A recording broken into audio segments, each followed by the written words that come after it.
You know, we think of our homes as these solid, stable places, right? But the truth is, underneath the floors and behind the drywall, there's this constant battle going on. It's your house versus the outside world. And today, we're going to go on a pretty unusual investigation to see that hidden world up close, using a source you'd probably never expect. So, what can a plumber's website tell you about an entire town? I know, it sounds a little weird, doesn't it? But stick with me here. The list of services, the emergency calls, for a plumber in a place like Coon Rapids, Minnesota, it's like a secret map. It tells a story that's way bigger than just leaky faucets. We're talking geology, climate, even the history of a massive building boom. And that's going to be our guide. All right, so let's put on our detective hats. Think of this as a geographical mystery. We're starting way up high with the big picture of Coon Rapids, and we're going to follow the clues to see how these huge external forces, how they snake their way all the way down into the very pipes that deliver water to your sink every day. Okay, so before we can understand the plumbing, we have to understand what it's up against. You got to know the enemy, right? And in this story, the enemy is something I'm calling the Minnesota Gauntlet. It's this combination of powerful forces, both environmental and historical, that every single house in this suburb has to face down year after year. First up, the most obvious challenge, the cold. And I don't mean just put on a sweater cold. We're talking about Minnesota winters, where in January, temperatures just casually drop below zero. This isn't just weather, it's the main villain of our story. It's constantly probing for weaknesses, testing every single pipe, every fixture, every bit of insulation in a house. The next challenge is literally the ground beneath your feet. A huge part of this area is built on clay soil. And you got to think of this soil like a giant, slow-moving muscle. When it gets wet, it swells up. When it dries out, it shrinks. Now imagine that happening over and over, season after season. This constant squeezing and releasing action. It puts this incredible, constant stress on those rigid water and sewer lines buried just out of sight. And the third big challenger? It's just time, Father Time. See, most of the homes in Coon Rapids went up in this big building boom, mostly between the 60s and the 90s. And that means their original guts, especially those old-school galvanized steel pipes they used back then, are now hitting 30, 40, 50, even 60 years old. They're basically reaching retirement age, and they are not going out gracefully. So you add it all up, and what do you get? It's a perfect storm, really. You've got the insane freeze-thaw cycles from the weather. You've got the ground itself squeezing the pipes. The water table is high because of the nearby Rum River. You've got a whole generation of pipes getting old and failing at the same time. And, oh yeah, the cherry on top, the water itself is full of minerals, hard water, that makes everything corrode faster. That is the Minnesota Gauntlet we're talking about. Okay, so we've laid out the attackers from the outside, but what happens when they actually break through the defenses? This is where the action moves indoors, down into the basement, and you're about to see how all those common plumbing problems, well, they aren't random at all.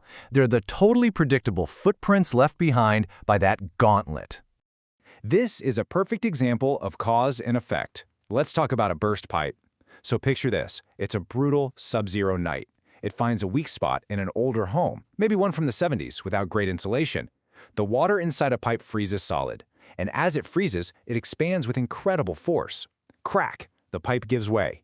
The crazy part is, you might not even know it happened until that first warm day of spring when everything thaws, and suddenly you have a waterfall inside your house.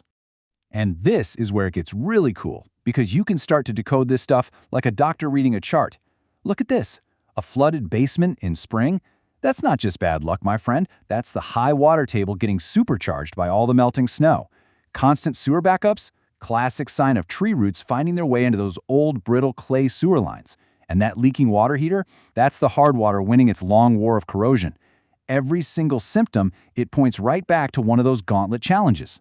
So if the problems are this predictable, it makes sense that the solutions have to be too, right? You can't just use a generic game plan. This is where the pros come in. They've developed a specific playbook, one that's been tailor-made to fight back against these very specific local conditions. And that professional playbook isn't just about running around putting out fires. It's a smart three-part strategy. Part 1 is emergency repair. That's the crisis response, the paramedics rushing in when a pipe has already burst. Part 2 is routine maintenance. That's all about playing defense, preventing the disaster before it happens.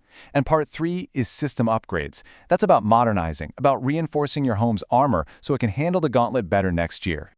And this is the key takeaway, really. It's the difference between being proactive and reactive. Getting some routine maintenance done, catching a small problem early, maybe that costs you a few $100. But waiting for that small problem to explode into a full-blown emergency, like a flooded basement, you're easily looking at thousands of dollars, not to mention the headache. So playing offense, being proactive, is your best defense against the environment. Look, let's be real. When your basement is filling with water, you're stressed out. And that's when the process, the how, really matters. A good playbook is all about clear communication. You get to talk to a real person who gives you a realistic time frame. They tell you exactly what the problem is and what it'll cost before they touch anything. And then they guarantee the work. It's all designed to take the stress level down a few notches in a situation that's already a 10 out of 10. All right, we spent a lot of time in Coon Rapids, Minnesota, but now I want you to zoom out with me, because there's a huge lesson here for every single person who owns or lives in a home. I don't care if you're in Minnesota or Miami. It's all about learning to crack your own home's unique code. Now, the official version of this is, the actual plumbing code.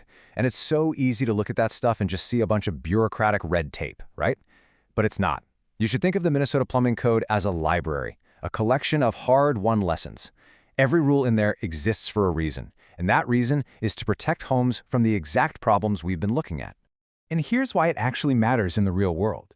The code is what tells you to use materials like flexible PEX pipes, which can actually expand a little bit with freezing water, unlike old copper pipes that just burst. The code is what makes sure your home is vented properly so you're not breathing in dangerous sewer gas. It even protects the clean water supply for the whole community. Following the code isn't about ticking a box, it's about keeping your family safe, protecting your investment, and building a house that can actually fight back. And that brings us right back to the beginning. This quote from the Plumbers website just nails it. Real expertise, the kind that actually helps, isn't just about knowing how to wrench on a pipe. It's this incredibly deep local knowledge. It's knowing, oh, that neighborhood has the bad clay soil, or this street has the original sewer lines from 1965. It's about being able to read the secret history of a place, block by block. So here's what I want you to take away from all this. Every little thing in your house, that floorboard that creaks, the drain that runs a bit slow, that one room that's always cold, it's not random. It's a clue. It's part of a much bigger story. Your home is in a constant conversation with its environment, with its own history. It is literally talking to you all the time. The only real question is, are you listening?